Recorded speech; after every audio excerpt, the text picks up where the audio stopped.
দমদমে ঠিক যে জায়গায় বিস্ফোরণ হয়েছে ঘটনাস্থলে আমরা রয়েছি। ক্যামেরা পার্সন পার্থকে বলবো দেখানোর জন্য। আমার সামনে যে শাটার রয়েছে এই জায়গাতেই বিস্ফোরণ হয়েছে।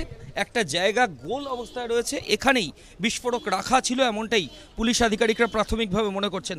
এবং বিস্ফোরণের পর তীব্রতা এত বেশি ছিল যে আশেপাশে যে লোহার শাটার সেটা তো ক্ষতিগ্রস্ত হয়েইছে, এবং তার পাশাপাশি ভেতর উল্টো দিকের শাটার সেটা পর্যন্ত ক্ষতিগ্রস্ত হয়েছে। ব্যারাকপুরের পুলিশ কমিশনার যেটা জানিয়েছেন, ফল বিক্রেতা ঠিক এই জায়গাতে দাঁড়িয়েছিলেন।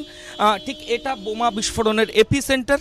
এখানে ব্লাস্ট হওয়ার পর এটা ঠিক ওপরের যে পোর্শন কংক্রিটের এবং যে টিনের স্ট্রাকচার রয়েছে সেটাও প্রচণ্ড পরিমাণে ক্ষতিগ্রস্ত হয়।